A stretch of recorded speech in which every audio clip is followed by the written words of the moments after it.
Hello, good morning to all.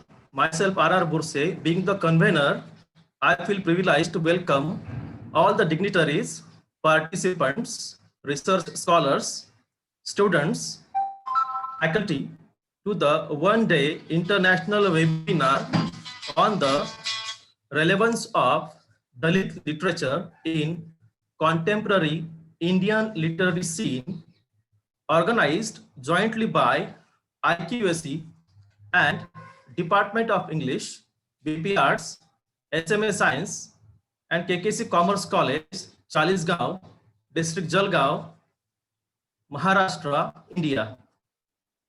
I welcome all the people from all over the country and abroad. Yes, from abroad also.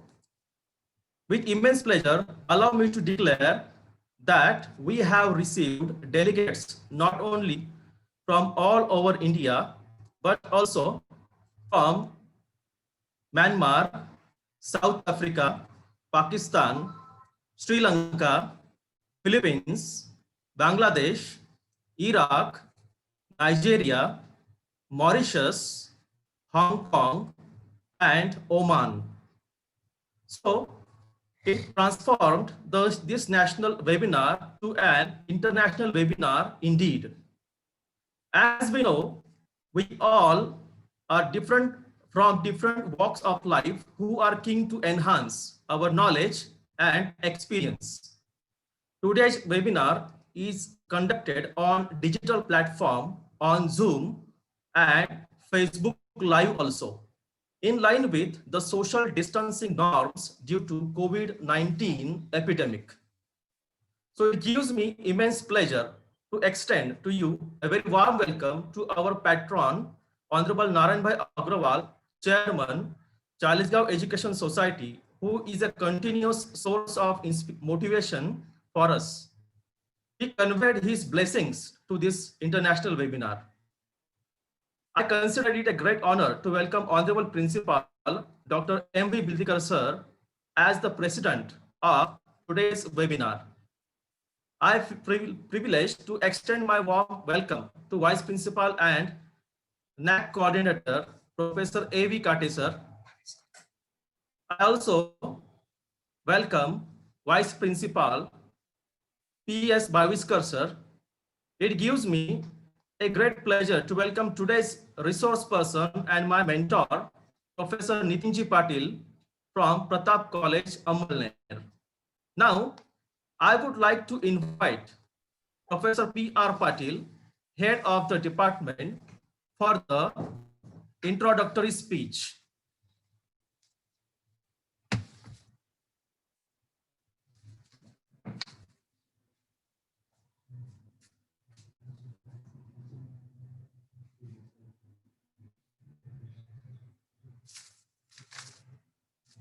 Hello, am I audible to you? Good morning, friends. Dear friends, I, P.R. Patil, the head, Department of English, give a very warm welcome to all of you.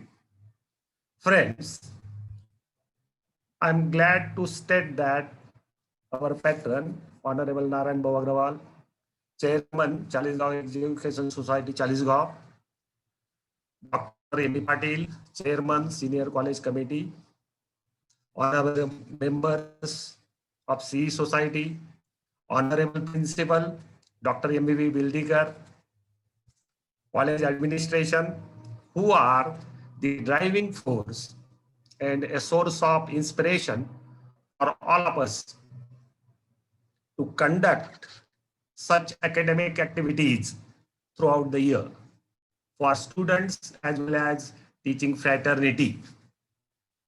Friends, the topic of today's webinar, the relevance of Dalit literature, is so appealing and relevant that the proposed national seminar turned to be international.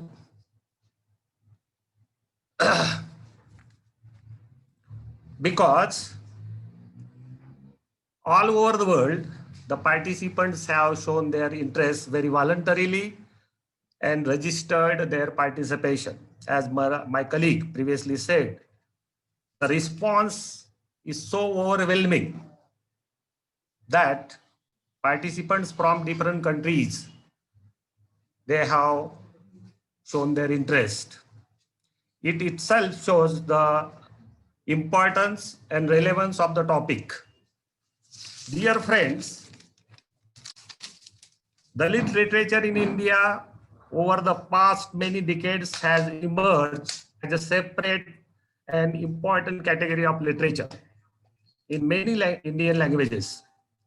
It has provided a new voice and identity to the communities that have experienced discrimination, exploitation, and marginalization due to the hierarchical caste system.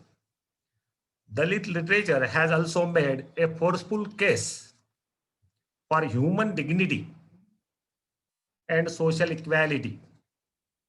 In the light of the growing importance of the study of Dalit literature, this webinar attempts to explore the journey of Dalit literature in India and brings out its significance and key features. India is one of the fastest growing countries in the world. Yet, it is notorious for its caste system. Tries to highlight the history of suppression, conditions of the suppressed, and the origin of Dalit writings. Dalit writing, in simple words, is the voice of the suppressed class of society.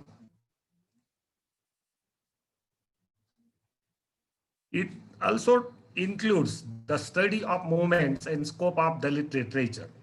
It is widely believed that all Dalit literary creations have their roots in the Ambedkarite thoughts. The webinar aims to show the accounts of social creations that have rooted in the caste system. This webinar aims to show the accounts of social, political conditions, experiences of Dalit community in the caste-based society of India. It also stresses the conditions of the Indian social factors that surround the Dalit and their interactions with Dalits and non-Dalits. It tries to explore how Dalit community struggle for equality and liberty. We know that due to the strong Dalit movements as well as hammering on upper caste society through Dalit literature by writers and thinkers, and also by implementation of welfare schemes by the government, a positive approach towards equality is seen in social life of Dalit community nowadays. Discrimination on the basis of caste and gender are banned by law. This is a journey of the oppressed from quest for identity to social equality through their literature.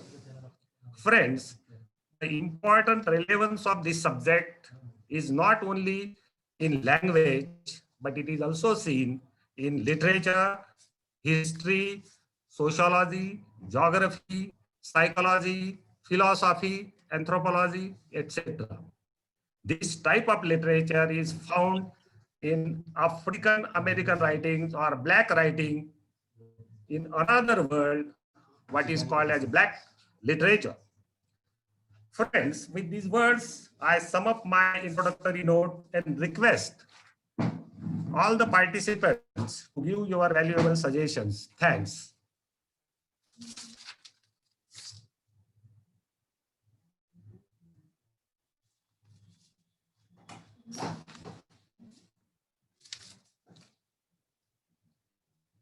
Thank you, sir. Now, I would like to invite Professor A.V. Kate sir, the Vice Principal and NOC Coordinator, for his further guidance. Over to Kate sir, please.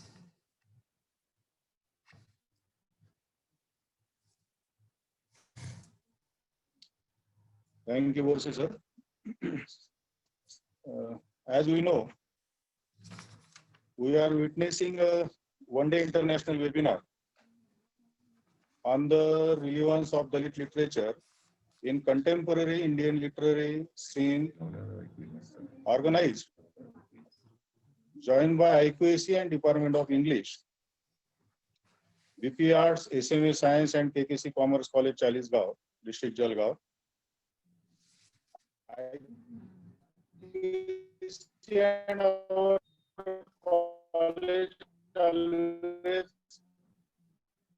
try our level best to engage such kind of events for the benefit of the fraternity. Being the coordinator of IQAC, I welcome all the respected participants, delegates. Important today's resource person, Professor Nitin Patil sir. The topic of the webinar, the response of the participants. As we know, marginalization is a complex phenomenon in the world and a critical concern of national and international communities, which gain significance in the era of globalization. Everywhere in the world, African American literature has some similarly to Dalit literature of India. Suppressed class movement started by the motivation of prominent Dalit leaders. It brought a new momentum to Dalit literature.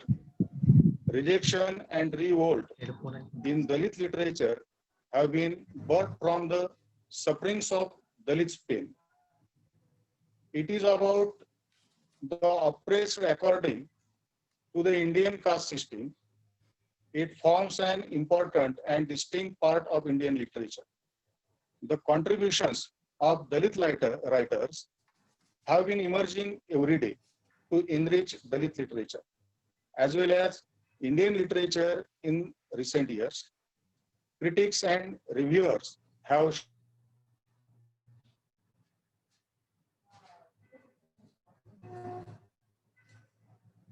showed interest in this literature at national and international level. I express my best wishes to this webinar, and now I hand over its process. Thank you for your kind motivation, sir. Now, I would like to invite Honorable Principal Dr. Emry Bildikar, sir, for his presidential speech. Over to Bildikar, sir. Good morning to everybody. I welcome all the participants.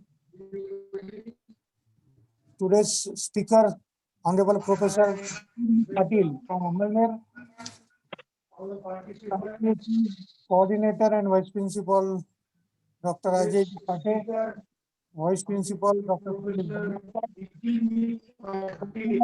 Webinar Professor R.R. Borse, and the key person and head of department of our English, Professor Patil. The convener of this webinar, Professor R.R. webinar, Today,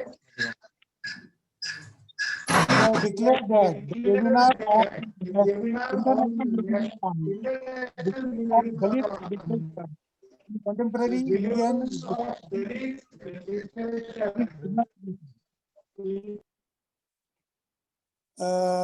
dear sir, let us be introduce my college first. Ours is the oldest college of this region. It is established in 1961, and since then we are departing the higher education to the rural masses. Mostly our area is a rural area. It belongs to the Jalgaon district of Maharashtra. And it is a great pleasure to say that some historical places like Ajanta, Ellora, and the Patna forest are near to us. So we got this some historical relevance also. Now actually we are meeting on this through Zoom app. But I request all of you once to come to our college physically and visit this college, and also you can visit the nearby historical places. After COVID, we will organize such a seminars and conference, and again we'll call you. I wish that you should come here physically and see all our these environments. Now today's seminar is on Dalit literature. It's a very important issue or important subject rather is selected by our English department and IPSC. The word when Dalit is said, many things we comes in mind. What is Dalit? Dalit word is not a new, it's an old word. And the Dalit literature is a literature is maybe created or written by anybody, but for Dalit and about Dalit. And it should get a wide publicity. It is a necessity of the time to give the wide publicity to the Dalit literature. Because if you have to analyze and understand the Dalit word, you must go through such a literature. Nowadays, there is no any such casteism is there seen actually. All are same, and we don't find any casteism right now. But I think that the Dalit literature is also get the same relevance in the literature which is non-Dalit literature. And for that, such a webinars, seminars, and conferences are needed. Let the people provide some platform so that we can understand their thoughts, we can get the information about the Dalit literatures also. So there is a need to organize a conference also. Right now, since there is a situation of COVID, we are unable to organize the conference, but it is our motto or it is our future plan rather to organize a conference on Dalit literature so that the research papers on this will come and a new platform will be provided to the new writers also. I wish best wishes to this webinar. And again, I welcome all of you and wait your physical attendance in this college. So best of luck. Thank you. Jai Hind, Jai Maharashtra.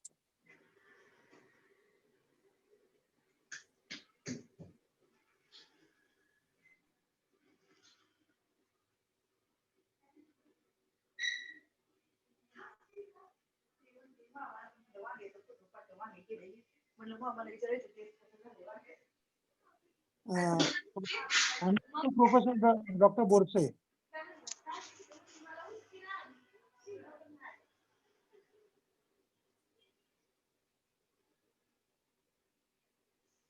Phone line.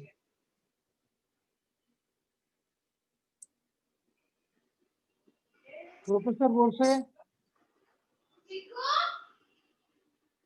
I think that he is not audible. So may I directly request Professor Nitin Patil ji to deliver his speech. Honorable Dr. Nitin Patil. Yes, sir. Good afternoon, sir. Am I audible? Yes, sir. Okay. Good afternoon, everybody. And I express my sense of gratitude towards the organizers for giving me this wonderful opportunity to speak on this particular topic.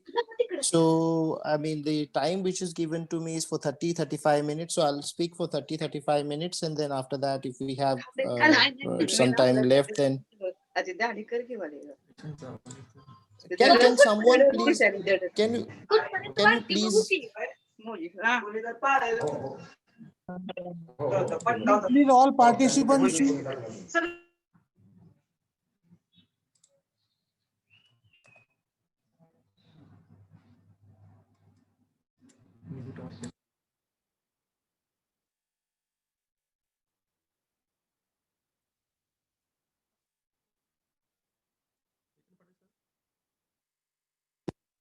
Please unmute yourself.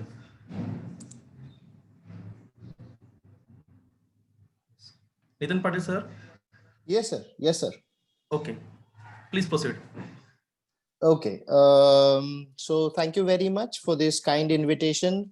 I know this is a gesture of kindness towards me for giving me this opportunity, and I do realize there's the kindness of this gesture. So thank you very much. And before I begin with this talk, let me tell you one thing that I did my MPhil from Department of English, Pune University, and when I was there, it was my great good fortune that I had a wonderful teacher whose name was Professor Aniket Zaure, whom we lost on 30th of November 2018. So this lecture is dedicated to his memory because, when I was at the department, we had a very interesting relationship, me and Professor Zavre. We had agreed to disagree on so many issues, but today, whatever I'm going to talk about, I'm quite sure in the heart of my heart that Professor Zavre would have been very happy to listen to this. So I dedicate this particular talk to his memory. So with these words, let us move on to the topic. The topic which is assigned to me is the relevance of Dalit literature in contemporary Indian literary scene. So what I will be doing in this time allotted to me is I shall talk about the genesis of Dalit literature, and then I will quickly move on to the next topic, that is the essence of or potential of Dalit literature and what kind of role it can perform in today's today's situation. That is what I'm going to talk about. I'm not going to give a historical survey of how it originated and what are the different phases through which this particular literature has gone through. That's not my topic. So, and that's not a useful way of looking at it. If you want to do that, then there are quite a few anthologies available in the market. I would strongly recommend Arjun Dange's The Poison Braid. Is there still audio problem, sir, or am I audible? You are audible. Because I sir. got Please. okay, fine. So Okay. maybe there are some issues at Oh. the end. Okay, so what is Dalit literature? So first of all, when we talk about Dalit literature, we need to take into account the word Dalit, and this is seven. I mean, India is a very, old civilization, but we are a new country. I mean, old civilizations because we have a very long his political, cultural history of almost thousands and thousands of years. But as a nation, we are a very young nation. We became a nation only on 15th August 1947. But one has to take one thing into account, that when a nation comes into being, there's a very interesting phrase used by one thinker that, when 1950s and 1960s were the decades when so many countries became independent, and countries became independent, their political setup did change, but the structural inequalities which were present in these societies, those inequalities remained as they were. And in order to describe this particular phenomenon, I would use a phrase. I would say that these countries are actually new geographies and old histories. But what do I mean by new geographies? That a new geographical name has been given, but these are old cultures. I mean, old societies, old histories. And, after independence, whatever structural inequalities were present in our societies, those inequalities came to fore, and they were present all over, and they are still present. I mean, it is correct. I know Professor Birdikar did say that now Constitution does not allow the practice of untouchability. There is a law against untouchability, but I'll give you two examples, and these examples will prove my point. The first example, I mean, this is an anecdote. in the month of March, I was a part of a short-term program at Amritsar, Sri Guru Nanak Dev University, Amritsar, and it was a mixed crowd coming from different disciplines and different parts of our country, and there was one lady participant who was part of my group, and she came from Jammu and Kashmir, and incidentally enough, she came from the place which became very infamous after a rape case called Kathua.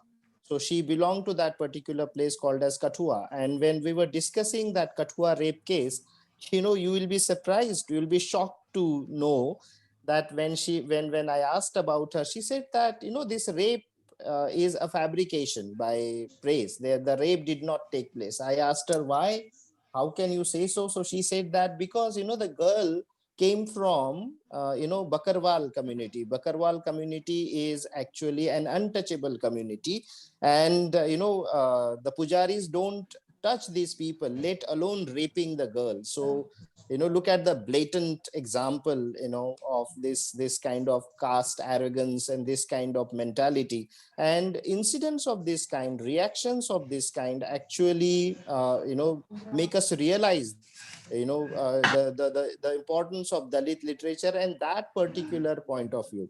So as Jacques Derrida very famously said, Derrida, the famous French philosopher, he very famously once upon a time said that it is good that there is law, but law is not justice. Yes, there is a law against untouchability, but this law is not justice. We need law because that ill is present in the society. When that ill will be gone, maybe we won't need the law as such. So it is good that there is law, but law is not justice. So this phenomenon called as Dalit literature, emerged in India out of a particular social, political, and cultural milieu. There are so many differences of opinion regarding its genesis, but I will stick to a particular point of view. I would say that this particular phenomenon emerged very strongly in Maharashtra after 1950s, and the credit actually goes to a great man, one of the makers of modern India, Dr. B.R. Ambedkar. His presence, his hard work, his attempts at consciousness raising amongst these masses actually gave them the sense of existence. And when they realized that this is the scheme of things, that they do not matter at all, they do not they do not count at all. So naturally in the 50s and 60s there was a great outburst of writings coming from communities which were considered as Dalit. So before I move on, actually I would like to explain a little bit about this particular term called as Dalit. Recently there was a controversy that this term should not be used, and people who say that this term should not be used should go to that particular exchange, very acrimonious exchange between Mahatma Gandhi and Dr. Ambedkar. Mahatma Gandhi in the 30s, when he was writing in his journals, yes, used a particular term called as Harijan, and Dr. Ambedkar took strong objection to it, and he said that no, I mean, the Marathi sentence is very strong. Actually, he actually wrote that if we are, I mean, Harijan means God's children. So Dr. Ambedkar said that if we are God's children, whose children are you? Are you the children of demon or something? So Dr. Ambedkar pretty much, appropriated this notion of Dalit. The word Dalit comes from a Sanskrit root word called Dal. Dal means to break, to split apart, and that is why this particular term is full of radical politics, because unless and until you are aware of your social location, political location in the society, you will not be able to undertake the struggle for emancipation. If you are, Gandhi's word Harijan is a patronizing word. If you're God's children and God does give you some miseries and some difficulties in life, and God has given you a particular station in your life, and you should be happy with that. Dr. Ambedkar was dead against it. Dr. Ambedkar, I mean, the exchange between Dr. Ambedkar and Gandhi is very interesting in this context. Once I was making a presentation at UGC Delhi, and I was asked a very interesting question: what is the difference between Dr. Ambedkar's vision for India and Mahatma Gandhi's vision for India?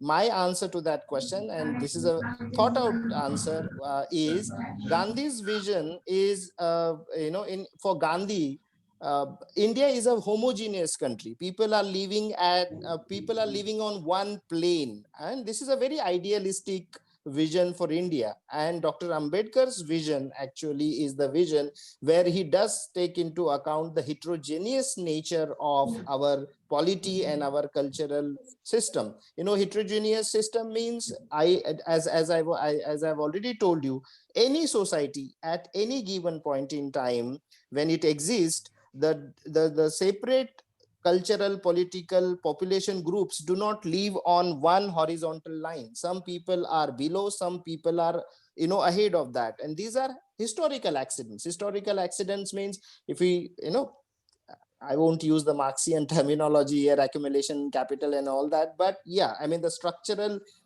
inequalities which are already present, already present in the society, they do give certain favorable conditions for certain groups, and they provide certain handicaps for certain groups. So Ambedkar's vision, is the vision which takes into account the heterogeneity of experiences, social experiences, political experiences. He does take into account, everybody with that kind of, with their kind of experiences and with their kind of, social locations. So Dr. Ambedkar's thought, made people realize about their existence, their problems, and that is why in the 50s and 60s, a great deal of writing came into existence. Actually, if I remember correctly, on 12th March 1958, the first Dalit Sahitya Sammelan in Marathi did take place in Mumbai. And, the word Dalit Sahitya comes from, Dalit literature comes from that particular, that particular literary meeting, because in one of the resolutions which was passed, resolution number 5, I think, this particular term was adopted and was said that, this is the term which should be used in order to talk about this. Now, what has happened? So this is the origin of Dalit literature.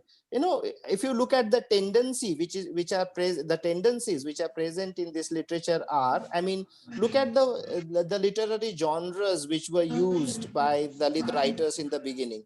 You see that there is a predominance of two genres. One is the memoirs or autobiographical writing, which are fashionably called as life writings today. That's one part. And the second part is actually poetry, especially lyric poetry. So these are the two genres which were used by the Dalit writers. Now look at the politics of these two genres. When you take into account the fashionable term called as life writing, such as memoir and autobiographical writings, you do notice that there is a narrator. The narrator has lived a particular kind of life, and the narrator expresses his or her experiences. That's one part of it. And when it comes to poetry, poetry is a very subjective, lyric poetry, that too is a very subjective, it has subjective subject matter, and that is why you could see that the agony, the subjugation, the hopelessness of existence which these people experienced in their lives because of the kind of political and cultural setup in which they were put, they were protesting against this setup, and they were expressing their agonies and their experiences. Now, please remember one thing. When we, this is a very interesting phenomenon. This Dalit literature is a very interesting phenomenon. It is a very relevant phenomenon. But what has happened is, when this kind of writing came into being, then, it was actually welcomed by most of the sections of the society. It was not a kind of Fule's experience. When Fule started writing in the 19th century, the dominant critics of at that time did not take Fule very seriously. People coming from upper caste. In fact, Nibandhakar Vishnu Shastri Chiplunker actually wrote a review saying that this man even does not know how to write proper Marathi. And Phule did not only know proper Marathi, he even knew proper English. But he deliberately chose to use the dialect because his target audience, his implied reader was that particular section of the society who were not speaking this kind of grammatically correct or standard Marathi or standard whatever language. But so the difference you could see is that the writings which came out in 60s and 70s were welcomed by many critics who belong to the mainstream. Now, if you go by the numbers, if you go by this kind of reaction, you would see that if this kind of writing is accepted by the establishment and by the established critics, then it means that these people have an empathy for this kind of life experiences, and they do understand these life experiences, and they are in favor of change. But that has not happened. Please remember, somebody needs to take up this particular study, which will try to understand the relationship between the reception of Dalit writings by the establishment. I think, and this is my point of view, that the establishment accepted this writing just because it was consumable for them. It was given some kind of space, but the radical potential of that literature was taken away, and this is a very unfortunate phenomenon. That's point number one, because had that literature been really appreciated, then things would have changed a great deal. Things haven't changed socially and politically, so it means that this kind of reception was some kind of consumption model which these people practiced at that time. This is point number one. Point number two, which I want to talk about, is what is the essence of Dalit writing? What is so special about Dalit writing? So Dalit writing not only talks about the experiences of those people who are marginalized, who are put on the periphery and are not allowed to be the part of the mainstream. This is one thing, but great Dalit writing, people like Baburao Bagul and people like Namdev Dhasar and these people, great writers. What do? They, through their, appropriation of the dominant genres which are present, through the appropriation of the literary conventions, they actually revalue the notions which are part of the dominant ideology. I'll give you an example in order to make my point. For example, Dasar has written many poems. One of his poems is on 15th August 1947, or an Independence Day. And in that particular poem, Dasar actually says, I will use the Marathi line and then I will translate it into English.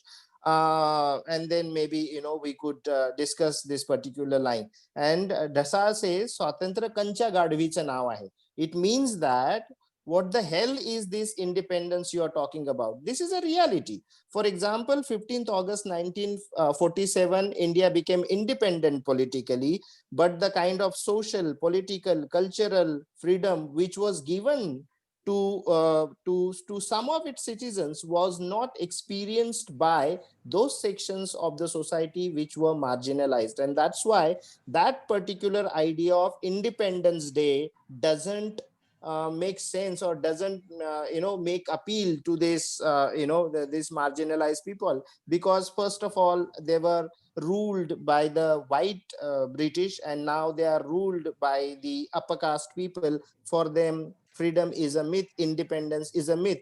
And here I do remember a very famous memoir from African American literature.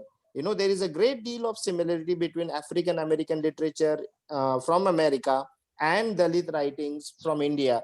The way Dhasa questions the validity of independence, the way Dhasa questions the let us say the value of freedom. In the same way, in the 19th century, we know 4th of July is the American Independence Day.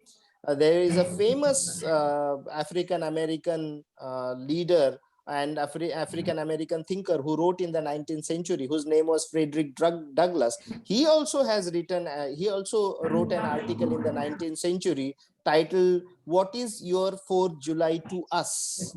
So you can see the parallel connection. The African American community in India, in America, did not experience the kind of political freedom which the white population was experiencing. In the same way, in India, Dalit communities, the communities which were kept at the bottom structure of the society, did not experience the kind of political freedom which came on 15th August 1947.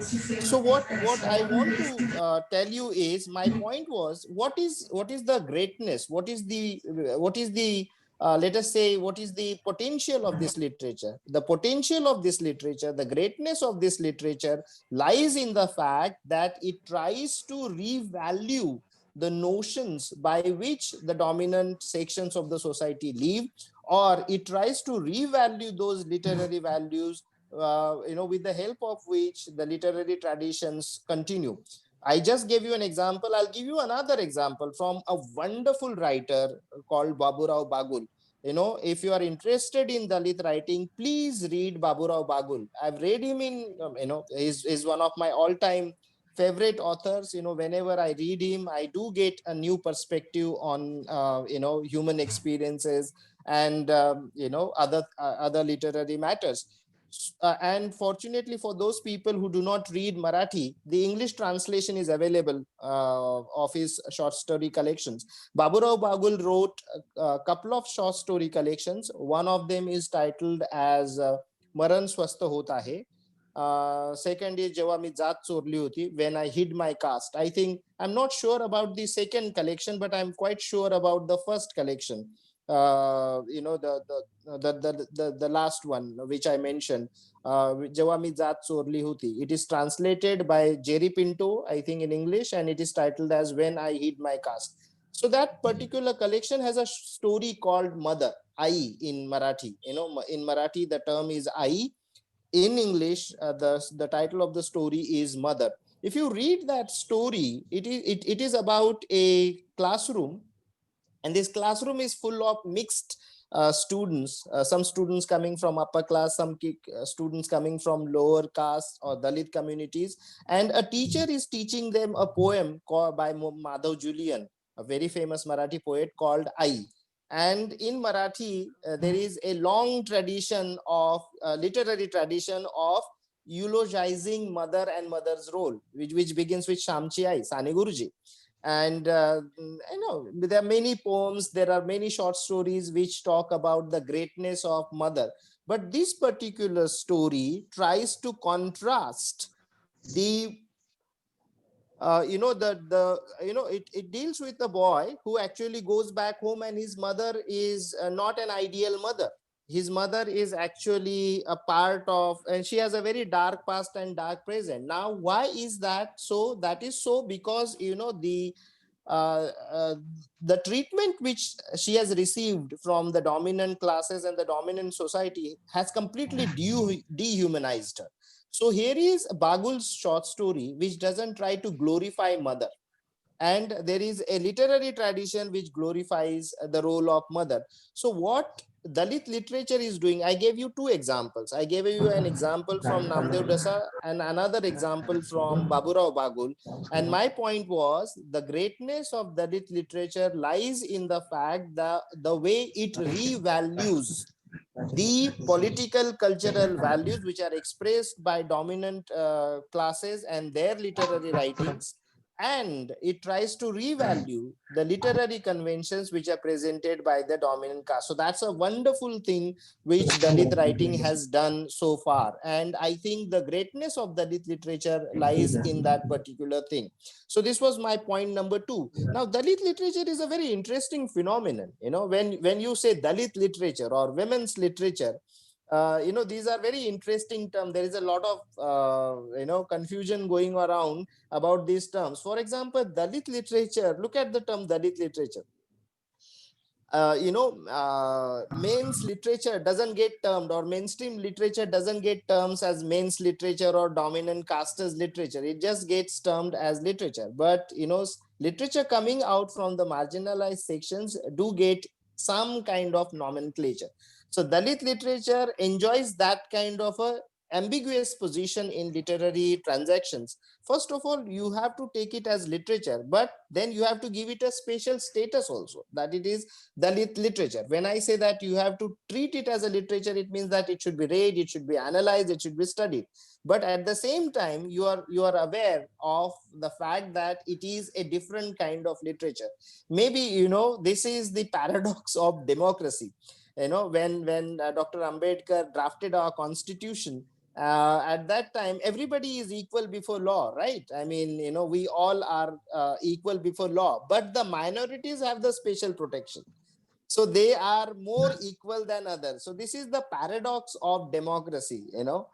Democracy has to ensure that everybody is equal, but then it has to ensure the fact that this machinery will not be used in order to subjugate the already marginalized sections of the society. And that is why there is a provision of reservation.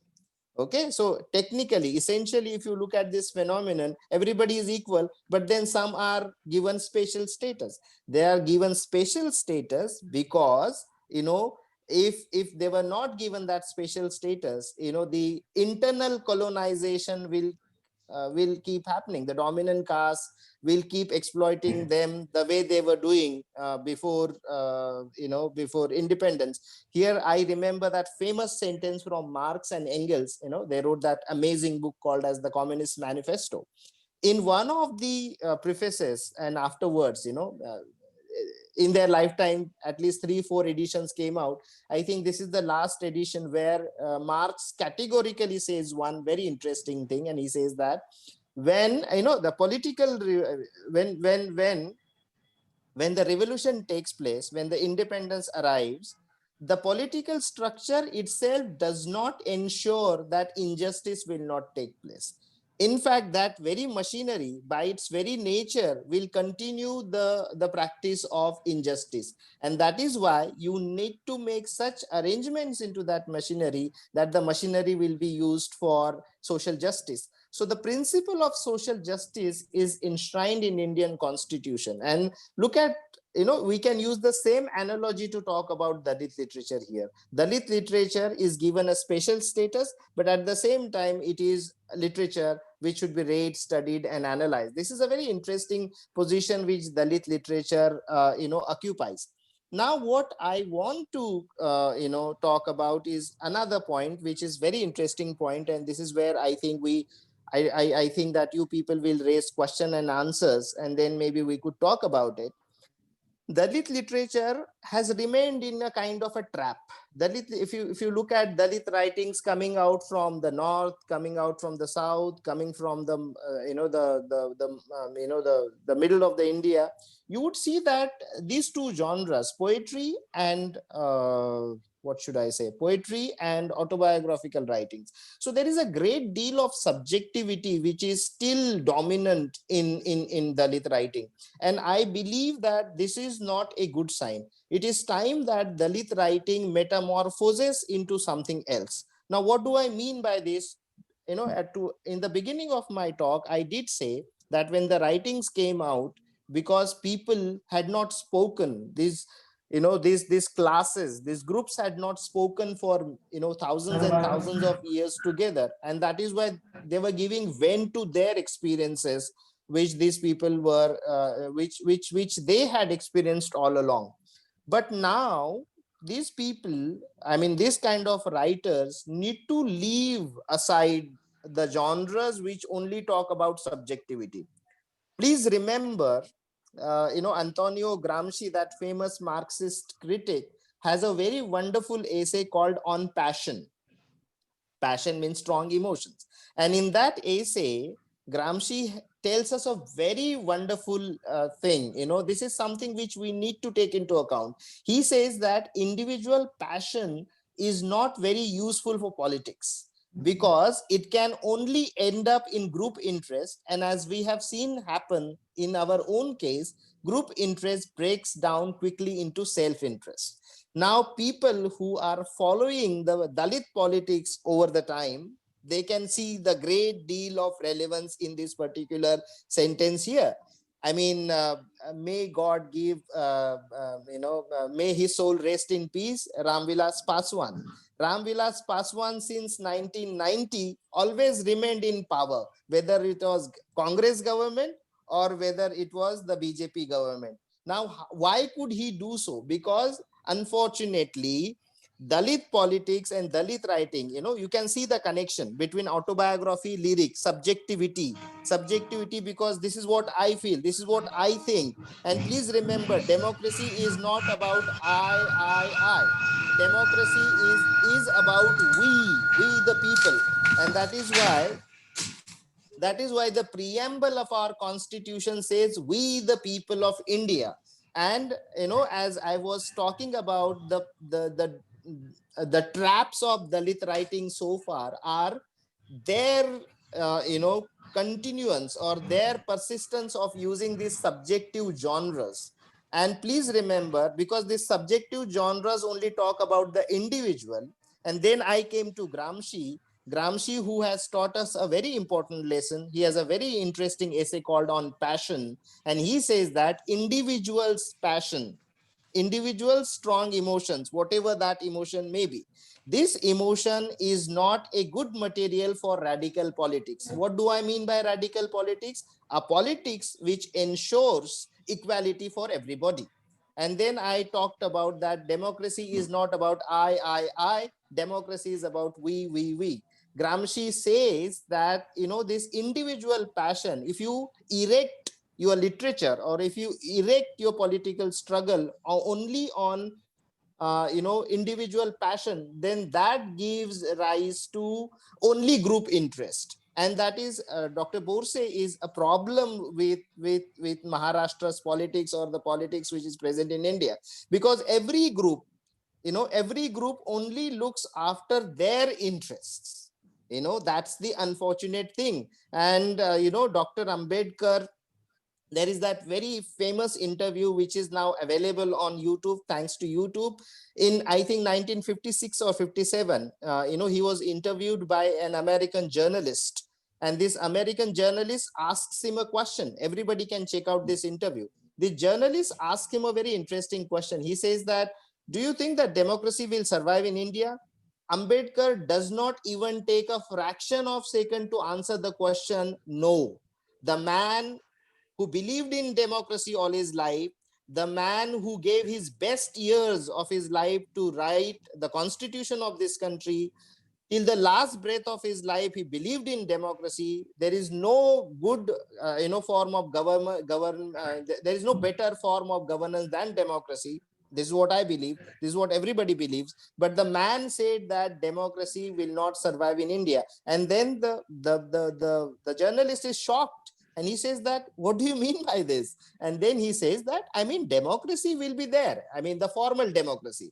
5-year elections will take place, presidents will come, chief ministers will change, the prime ministers will change, but the condition of the people will not change. So unless and until political democracy changes into social democracy, democracy in the truest sense of the term will not last in India. Look how precise that man was, how prescient that man was. So when I say that Dalit writing should now give up on these subjective genres, because subjective genres are based on your passion, individual passion. And as Gramsci has taught us, that individual passion only results in self-interest. And unfortunately, this is what has happened in case of all the movements of caste eradication.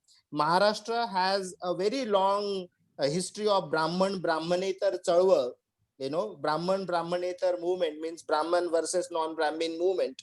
And when I say Brahman and non-Brahmins, I do not mean individuals. I mean ideologies.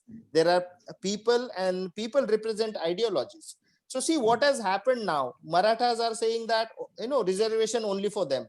Dalits are saying reservation only for them. Dhangars are saying reservation only for them. Now, why is this happening? This is happening because these political struggles were based on individual passion, and this individual passion has given rise to only group interest, and group interest reduces into self-interest. This is exactly what has happened.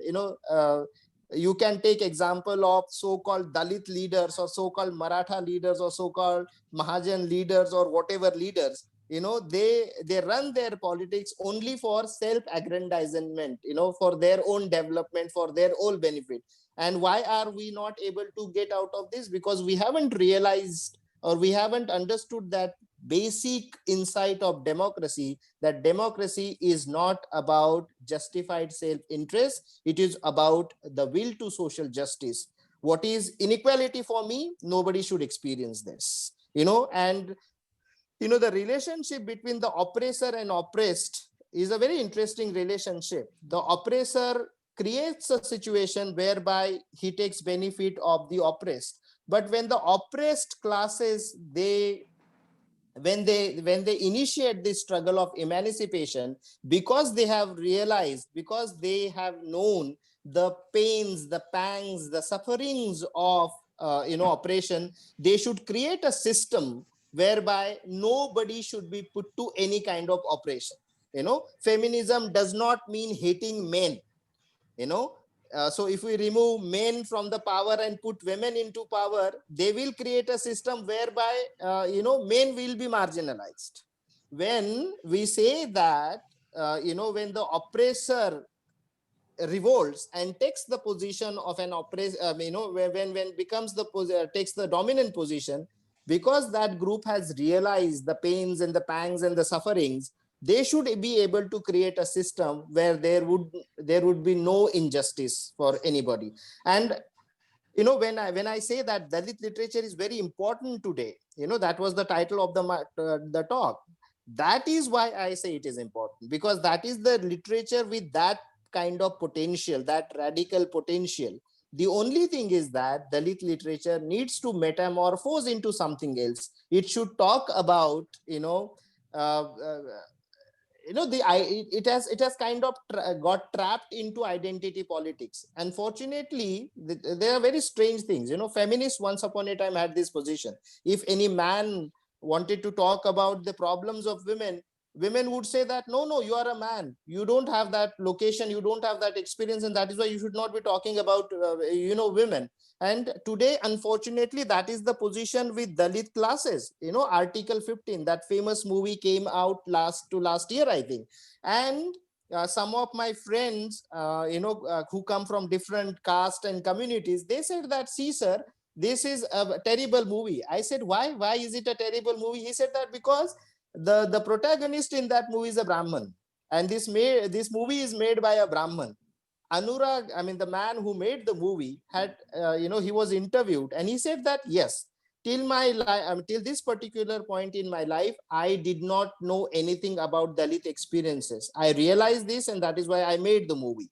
The movie was criticized from both the angles. It was criticized by the dominant caste. They said that, oh, it doesn't happen like this. And it was criticized by the Dalits because they said that the experiences are not authentic experiences, because the maker is not a Dalit guy. The hero of the movie is not a Dalit guy. If you have watched that movie carefully, you would see that is the point of the movie, that the upper castes of this country do not know the underbelly of our society. And that's why when that guy comes to take charge of his position, he's coming by a car, and there is a book lying on his car seat, and the title of that book is Discovery of India by Pandit Jawaharlal Nehru. So he's going to discover this India. So Dalit politics, Dalit writing has, it is kind of trapped into these two things. One is identity politics, and the second issue is that of authenticity. If we go on harping on the same tune that, no, only Dalits will talk about Dalits, or only, Feedback. these people will talk about Dalits, only their experiences will be talked about, then I think, we will isolate ourselves, and we will forget that very important lesson, that democracy is not about democracy is about we. Now, towards the end of this, I know I'm almost at the end of my discussion. So what needs to be done? What needs to be done is that this idea of Dalit needs to be expanded. Now, because of capitalism, ultra-nationalism, and so many other forces which are present in our society, the exploitation does not take place only on the basis of caste.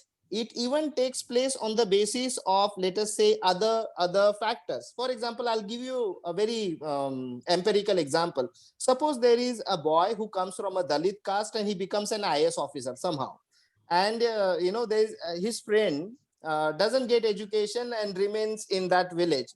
Naturally, the IAS officer will get some kind of dignity, will get some kind of standing in the society, but this other guy will not get that. So now class is coming into existence.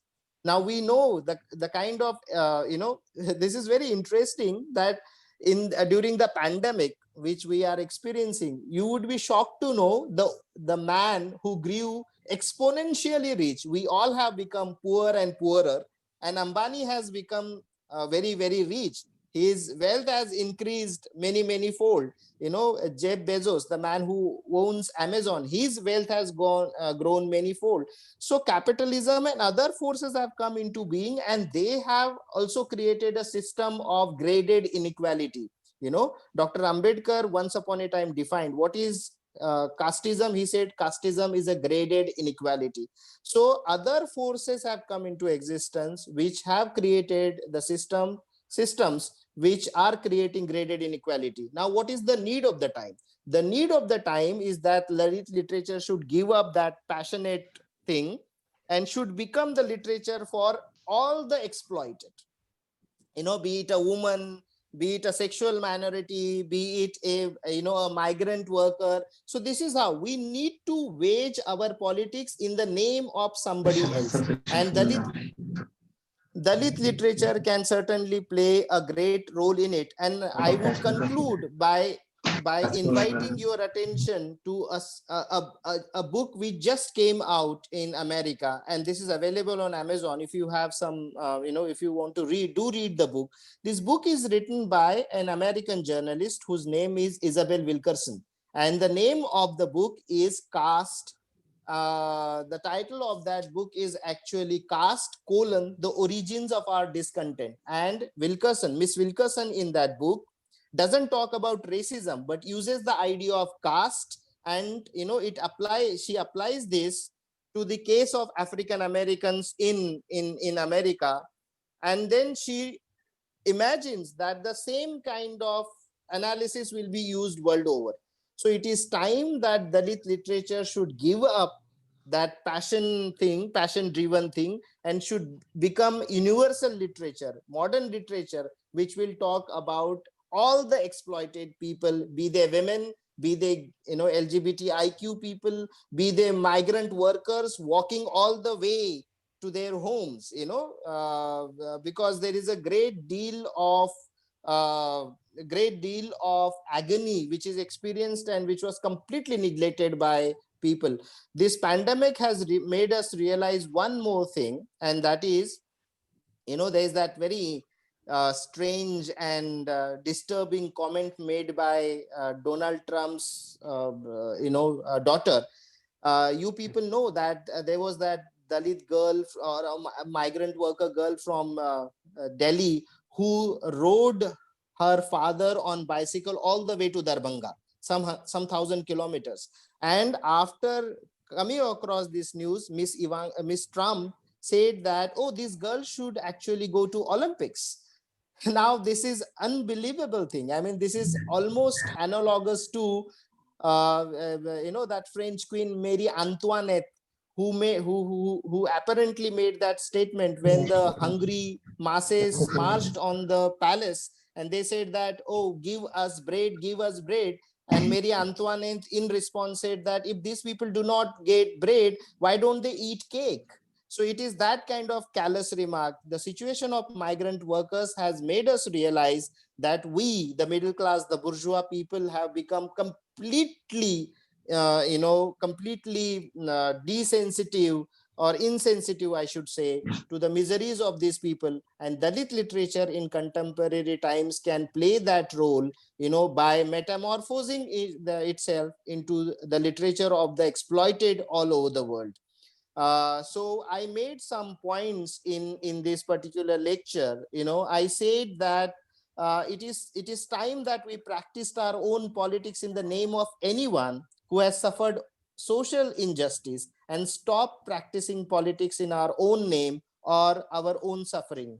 I have argued that one's own experience is not a good point to start our politics. I have argued that Dalit fiction, especially writings like Baburao Bagul, is a good point to begin to understand the complex relationships between ethics, politics, truth, and literature in our society. So I believe that if Dalit literature could metamorphose into this kind of literature and transforms it into literature of all the exploited all across, cutting across countries and cutting across cultures, it can play a very important role, which these great thinkers wanted it to play. On this note, I would like to conclude, and I would be very happy for the questions and answers, because 30-35 minutes is not the time where you can make or you can flesh out each and every point which you wanted to make. So I must have made some sweeping generalizations, and if these topics or if these things come up in the discussion, I shall be very happy. And I once again thank the organizers for giving me this opportunity. It has given me the opportunity to think and read something which I always wanted to do. Thank you. Thank you so much. Thank you for your studious and mind-boggling lecture on the relevance of the literature in contemporary Indian literary scene. Sir, you just tried to touch the different and untouched fields of the literature, right? So Yes. it's my appeal to the participants that the topic is open for discussion. Kindly raise your hands if you have any query.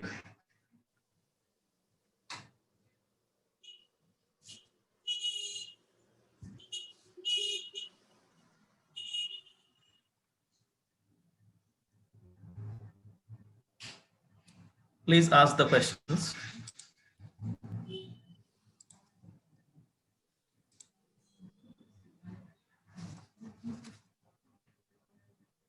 Hello, am I audible? Borse sir, you should actually mention the name of the person who has raised the hand, otherwise there will be some kind of confusion.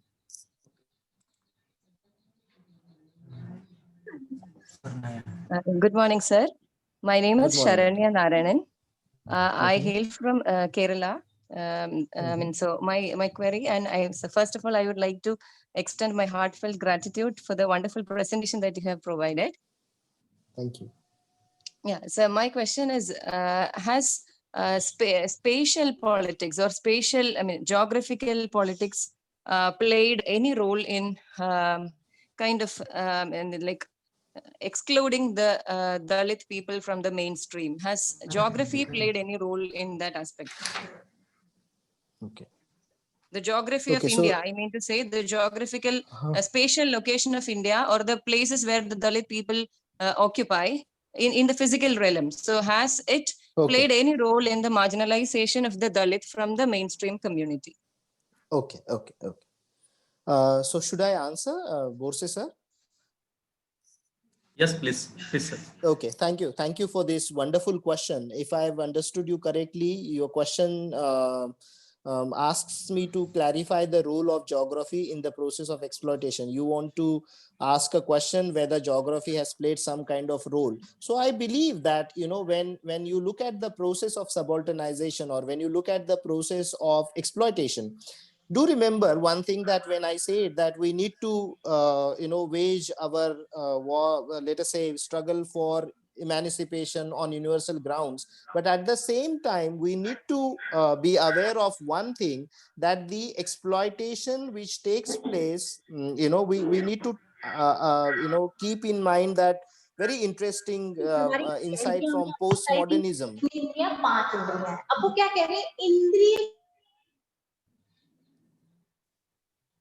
postmodernism, that each and these mini narratives matter. For example, the kind of exploitation which happened in Maharashtra, all the roles play important, all the factors play a very important role in it. The kind of geography, the kind of culture, the kind of demography which you have. So I take your point, and I do believe that yes, I mean, these factors have played some role in in the process of exploitation. At some time, it has expedited the process of exploitation. Sometime it has worked against it. So yes, geography has certainly played a very important role, and it does play an important role in all kinds of struggles. So you're absolutely right in regard to that. Thank you. Next, please. Hello, sir. Am I audible? Yeah, sir, you're audible. Yeah, sir. Good. First of all, good afternoon, sir. My name is Vicky Prasad. So I'm from West Bengal, Jadavpur University. So Mhm, my question is that already I have asked in the chat box. So let me read out mhm, from there. Yeah. mhm. Uh, yeah. Here the question. So Dalit consciousness in the characters in literature and the members of community. Please try to elucidate the points, sir. And I have the second question. How far does this consciousness destroy the harmony and identity as well as the self-esteem of the characters? That means completely psychologically how it is affecting. No, I did not get you properly. So could you please repeat yourself? Can you please make yourself more clearer so that I'll be able Of to course, sir. address your Of course. question? Yeah, yeah. Of course, sir. The question is that how far Dalit consciousness is affecting the Mhm, characters in literature as well as the mhm, real members of the community, the actual mhm, members, that means in present, mhm, and how mhm, far it is responsible and instrumental in the destruction of the harmony as well as the identity and self-esteem of the characters. Now, how they are actually accepting it psychologically. That means some Yeah, people I are mean, committing suicide. Yeah. okay, Hello. fine. Yeah. Thank you for this question. Actually, I mean, you are from West Bengal, so I was going to conclude my lecture with a discussion of a couple of texts by Manoranjan Bapari. I hope you know him. The man who wrote Interrogating My Chandal Life, an autobiography of a Dalit, and There is Gunpowder in the Air. So I wanted to talk about that. So if your question, if I understood you, if I understand you correctly, you talk about the dehumanized character, the kind of characters which are present in Dalit writings and how it affects the real people. So please remember one thing, we should just let us break this gap, this particular relationship between that, the real people and the literary people. See, I mean, literary people, they have their existence only within the pages of the book, and real people are completely different. And when you say that they are dehumanized and things like that, I think the purpose of any art is to hold, as Shakespeare would say, to hold mirror up to nature. The literature is nothing but reflection of the society. The mirror has no role to play. It just represents whatever society you have. If that society is full of dehumanized people, it will show you dehumanized people. If it is full of harmony, it will show you the harmony. So naturally, these writings are done by people whose life experiences are completely different, whose life as plays out in a completely different manner. So naturally, their characters, their situations will be dehumanized, will be completely different. I remember a very interesting story here. There was a PhD student in my principal is actually a PhD guide. So a few years back, a lady from upper class came and registered under her, and the topic which was studying was comparative study of some African American woman writer and some Dalit writer. And the first reaction of that woman was, oh my God, what kind of life is this? It is so dirty. There is a talk of lies, and there is a talk of fathers raping their daughters, bluest eye. So that kind of a thing. But the job of literature is to present society as it is. So literature will not because the mirror will never play any role. The mirror needs to remain impartial. So that's my answer to your question, that the characters are Sir. dehumanized and full of disharmony because the life experiences are such. Yeah. So yeah, if I'm not incorrect, yeah. Hello, sir. Mhm. Hello. Yeah. Yes, So I'm yes. actually asking that how actually the consciousness of marginalization. Okay, I'm not Mhm. talking about the dehumanizing effect. Okay, the Mm. consciousness of marginalization, that they are Dalit people, that they are being Mm. marginalized, that somebody, suppose a boy is going to Mm. school with the consciousness that he's a Dalit guy, Mm. okay, and she's a Mm. Dalit girl. Okay, this Mm. consciousness, how far these consciousness Mm. is responsible for the destruction of their self-esteem and their harmony. Yeah, see, I How? mean, this is, almost a similar question. See, the consciousness is always a wonderful thing, the consciousness is a wonderful thing, any kind of consciousness, because that's how you become aware of your situation. If you don't have the consciousness, critical consciousness, I say, then you are a part of ideology. Ideology blinds you to the real social relationships. So, when that particular consciousness comes into being, how do you how do you take, how do you relate to that consciousness, that matters a lot. There's a wonderful novel by Toni Morrison, who just passed away, maybe I think last year. The title of that novel is The Bluest Eye. Bluest Eye tells you the story of three different girls who are African American girls. One of them, takes that, one of them is so subjugated that she abides by the ideology of the society. And, even if she is a black girl, she demands for the blue eyes, because blue eyes is the symbol of some kind of recognition. But the narrator of the story does not take that identity as given, and she questions that identity. So this boy or girl or anybody who you are talking about, who you say that is, has that kind of consciousness, that consciousness needs to be critical consciousness. And unless and until you have that consciousness, you will not be able to raise any struggle of emancipation or independence. See, Gandhi was thrown out of the train, and that's why he realized that even though he is a barrister, he is an Indian barrister. He is considered as coolie. Jyotirao Phule was thrown out of the marriage procession of his friend. Then he realized that, this is how it operates. So Rosa Parks was not allowed to sit on a bus. That's how civil rights movement began in United States of America. So this critical consciousness is a very important thing. You need to realize what is your social and political and cultural location in the society. But that consciousness should not allow you, you should not allow that consciousness to dominate you. You should have the critical relationship with that consciousness. That is what my answer to your question is. Thank you. Thank you, sir. Thank you very much, sir. Yeah. Next, please. Hello. Yes. Yes, sir, please proceed. Good afternoon. Good afternoon, Pramod. You have to unmute yourself. Hello. Yes. Am I audible, yes. Yes, you are audible now. Myself, Pramod Chaudhary, Kisan College, Paroda. As usual, your lecture is really great potential, sir. So I would congratulate you, and I would also congratulate the organizer that they have given us such a great chance to listen you. Sir, I have two questions. First, that you have stated in the beginning of your lecture that law cannot be justice. Okay. But it can be the way of justice. This is what my opinion. So what is your opinion on this statement?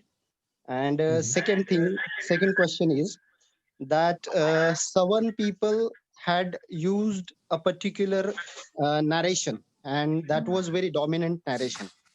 And Dr. Ambedkar and Mahatma Phule took much time to break that narrative and to develop a particular view that yes, there is marginalization in that narration. And with the help of that narrative, Dalit literature was grown up. But don't you think that they should go further that? Yeah, I mean, that's, I'll take the second question first. I mean, that is exactly the point which I was making in Uh, my presentation. I I did say thought, that Dalit, yes. sir, I thought that Dalit people are what getting trapped in that narrative only. They are not going forward. Yeah, that's the unfortunate thing. That's why I said that let us, Dalit literature needs to give up that kind of narcissistic attitude. Narcissism will not lead anywhere, because the basic insight of democracy is democracy is not about I, it is about we. As I said, that democracy is not about justified self-interest, but it is about will to social justice. It is not that only I should get equality, everybody should get equality. It is not only that I should get justice, everybody should get justice, and let us ensure the system whereby equality and justice will not be awarded to people according to their grading in the society. That is exactly my point was. So that's what I think, that identity politics is a dangerous trap. This is, but identity politics is a necessary evil. It is evil, but will have to do it, unless and until you realize that you are a Dalit, you will not realize the kind of exploitation which you have been subjected to. But if you remain only trapped in the Dalit identity, then you are not going to create a society which will be equal to everybody, equal for everybody.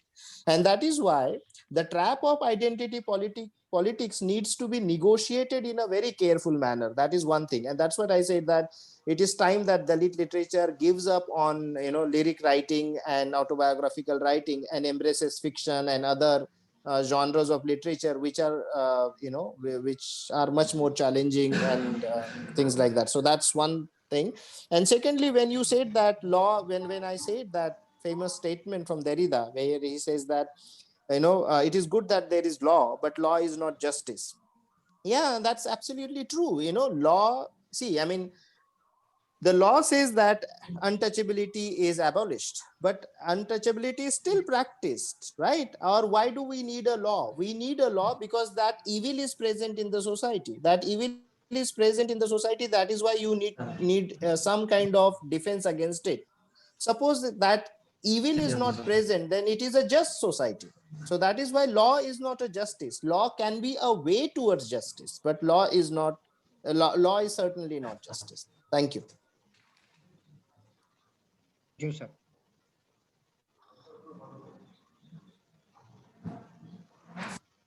Next, please.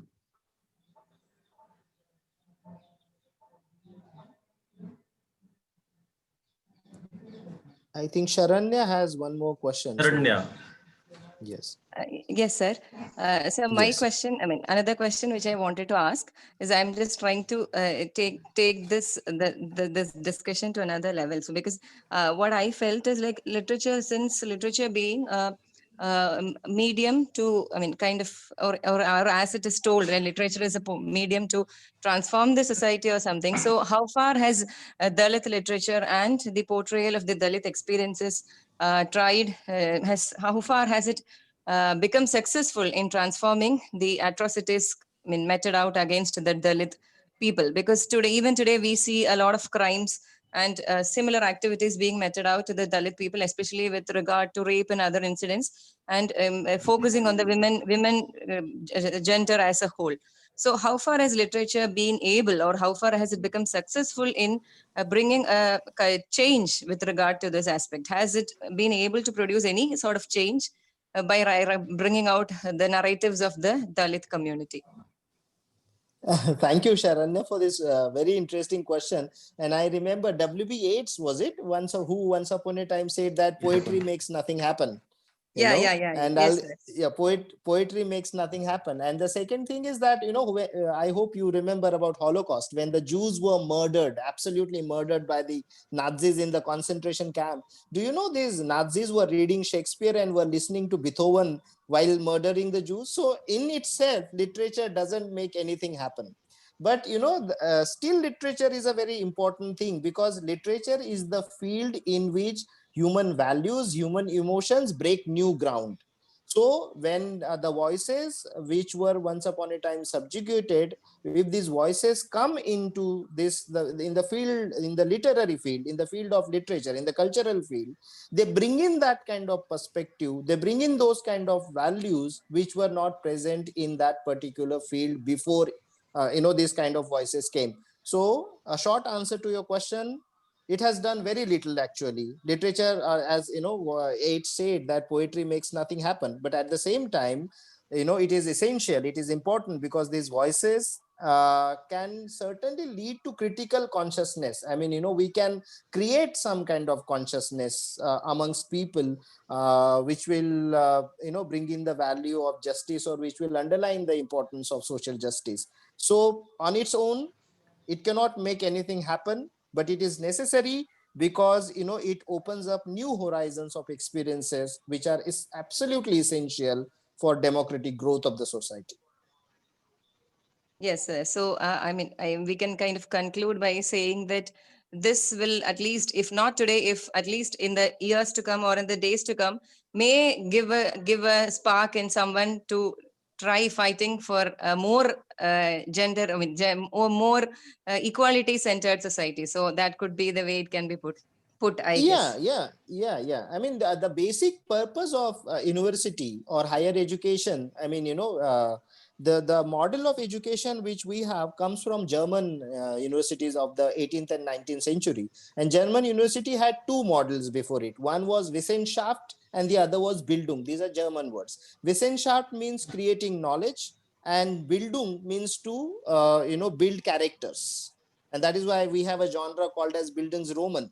And that is that's the basic point. But Sharanya, the most important thing is that we academicians who teach Dalit literature, or who talk about Dalit literature, who discuss it in the classroom, we should discuss it in such a way so that we make people aware of the structural inequalities which are present in the society. So it is not just a personality development thing that you make people realize about the problems of the society and people will change on their own. No, we need to philosophize it, we need to produce critical knowledge about it, we need to approach it from social point of view, anthropological point of view, literary point of view, so that we create that Wissenschaft, and this Wissenschaft will result into Bildung, that is character building. Thank you. Thanks a lot, sir. Thank you so much.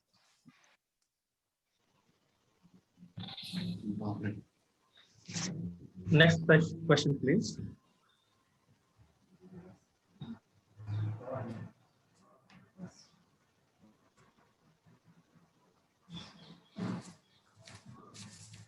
Next question. Okay. So I assume that the question answer session is over. Sir, it reminds me a very famous poem, Mending Wall, that where the poet expects that we should destroy all the walls and concentrate on humanity. Yes. And let's hope so. It also reminds me a very famous song, that Dil Hai Chhota Sa Chhoti Si Aasha. Let's hope that one day we would eradicate the demon of caste and also that politics that moves around casteism. And hum honge kamayab ek din. Let's hope so that one day we would concentrate on humanity, right? And that would be the utopian structure. Okay, now I would like to invite my colleague, Professor Salman Pathan sir, for vote of thanks. Over to Pathan sir.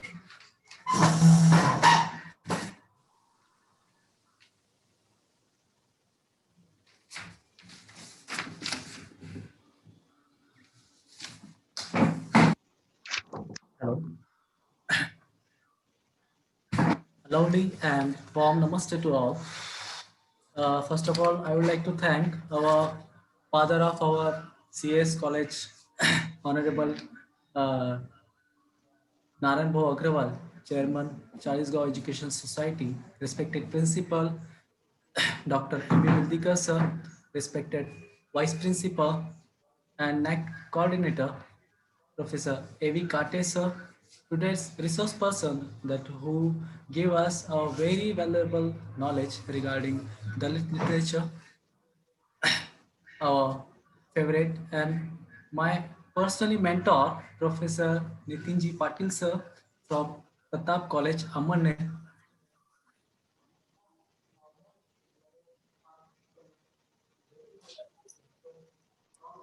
Students, ladies and gentlemen, it's my privilege to have been asked to propose a vote of thanks on this uh, very memorable occasion. We really witnessed a very studious lecture of Nitinji Patil sir regarding the relevance of Dalit literature in contemporary Indian literary scenario. The speaker tried to focus all the dimensions of the literature. Now, I, on behalf of English department colleagues, first of all, spread my most sincere thanks to our father of our management, or Honorable Narayan Bhau Agrawal, for his endless motivation and guidance to arrange such kind of events. I wanna thank the chief guest, Honorable Dr. M.V. Bildikar sir, principal of, for his peerless support. I extend my gratitude towards Vice Principal and NIC Coordinator Professor A.V. Kate sir and our Vice Principal P.S. Baviskar sir. I express my heartfelt, sincere gratitude towards today's resource person, Professor Nitinji Patil sir, for the grateful intellectual feast. I also I would like to acknowledge the timely technical help given by our colleague, our Professor Dr. Kulkarni sir, at the last. I place my hearty thanks to all the colleagues, participants, and delegates, teachers, research scholars, students to make this dreamlike webinar a reality. I am also thankful to those who have directly or indirectly extended their valuable contribution to this webinar. किस तरह से शुक्रिया कहे आपको किस तरह से शुक्रिया कहे आपको ज़माने से उठाकर दिल में बिठा लिया, नजरों में समाकर पलकों पे सजा लिया, इतना प्यार दिया आप सब ने इस वेबिनार को. It's really huge. इतना प्यार दिया आप सब ने इस वेबिनार को, मेरे बिखरे शब्दों को कविता बना दिया. Friends, we are sharing a feedback link our WhatsApp group. Fill up the feedback form carefully as we receive huge response from the fraternity. It may take 5 to 6 days roughly to receive the certificate. We would share a link, a certificate to the WhatsApp group later on. So don't panic regarding certificates. With the kind of permission of the dignitaries, I declare that international level webinar on the relevance of Dalit literature in contemporary Indian literary scenario is over. Thank again and have a nice time. I would like to tell you that it is over. Thank you, all of you. You can